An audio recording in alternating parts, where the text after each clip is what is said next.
அண்மை செய்தி. கரூர் கூட்ட நெரிசலில் சிக்கி உயிரிழந்தவர்களின் குடும்பத்திற்கு அரசு பணி வழங்குவதை எதிர்த்து தொடரப்பட்ட வழக்கானது உயர்நீதிமன்ற மதுரை அமர்வில் தற்போது விசாரணையானது தொடங்கியிருக்கிறது.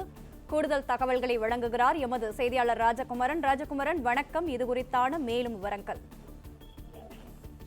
கரூர் கூட்ட நெரிசல் சம்பவத்தில் உயிரிழந்த குடும்பங்களை சார்ந்தவர்களுக்கு அந்த குடும்பத்தில் இருந்து ஒருவருக்கு அரசு பணி வழங்குவது அரசினுடைய கொள்கை முடிவாக தீர்மானிக்கப்பட்டு அண்மையில் கரூருக்கு பயணம் மேற்கொண்டிருந்த முதலமைச்சர் அவர்களுக்கெல்லாம் அரசு பணி வழங்கியிருந்தார்.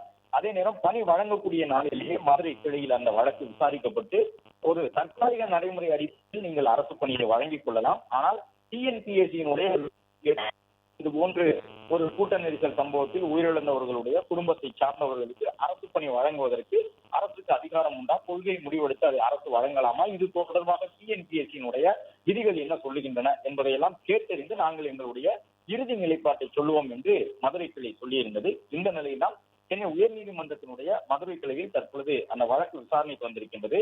நாம் தமிழர் கட்சியை சார்ந்தவர், மனிதநேய மக்கள் கட்சியை சார்ந்தவர், திண்டுக்கல் வேடசங்கூரை சார்ந்த சமூக ஆர்வலர் என்று பலர் இது குறித்து வழக்குகளை எல்லாம் தாக்கல் செய்திருந்தார்கள்.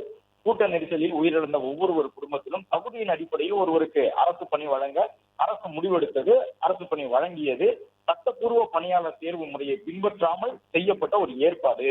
அது மட்டுமல்லாமல் தாங்கள் விரும்பக்கூடியவர்களுக்கு அரசு பணியை வழங்கக்கூடிய ஒரு வாய்ப்பை அது உருவாக்கிவிடும் என்பதாக குறிப்பிட்டு சொல்லியிருந்தார்கள். இந்த நிலையில்தான் மதுரை கிளையில் நடைபெற்று வரக்கூடிய இந்த விசாரணையிலே இரண்டு தரப்பிலும் வாதங்கள் முன்வைக்கப்படும் என்று எதிர்பார்க்கப்படுகின்றது. அரசு வேலை வழங்குவது விசாரணையை பாதிக்க செய்துவிடும். ஏற்கனவே கரூர் கூட்ட நெரிசல் சம்பவம் தொடர்பான வழக்கு விசாரணை நடைபெற்றுக் கொண்டிருக்கின்றது. சிபிஐ கண்காணிப்பிலே உச்சநீதிமன்றத்தினுடைய ஓய்வு பெற்ற நீதிபதி தலைமையில் அந்த வழக்கு விசாரிக்கப்பட்டு வரும் நிலையில் பாதிக்கப்பட்ட குடும்பங்களில் இருந்து ஒருவருக்கு அரசு பணி வழங்குவது என்பது வழக்கினுடைய விசாரணையை பாதிப்படைய செய்துவிடும் என்பதாக வாதங்கள் எல்லாம் முன்வைக்கப்பட்டிருக்கின்றன.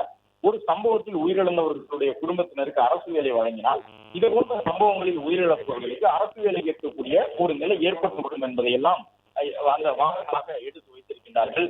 கரூர் கூட்ட நெரிசல் சம்பவத்திலே உயிரிழந்தவர்களுடைய குடும்பத்துக்கு நேரடியாக அரசு வேலை வழங்கும் முடிவை நடைமுறைக்காக தடை விதிக்க வேண்டும்.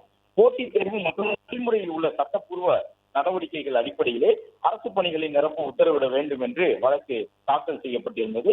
நீதிபதிகள் சி.வி. கார்த்திகேயனும் சக்திவேல் அமர்வில் தற்போது இந்த வழக்கினுடைய விசாரணை நடைபெற்றுக் கொண்டிருக்கின்றது. கரூர் வேலுச்சாமிபுரத்தில் நடந்த கூட்ட நெரிசலில் உயிரிழந்தோருடைய குடும்ப உறுப்பினர்களுக்கு அரசு வேலை வாய்ப்பு வழங்குவது என்பது அரசால் எடுக்கப்பட்ட ஒரு கொள்கை முடிவு. அது அரசியலமைப்பு சட்டத்தினுடைய கட்டமைப்புக்கு உட்பட்டு செயல்படுத்தப்பட்டுள்ளது.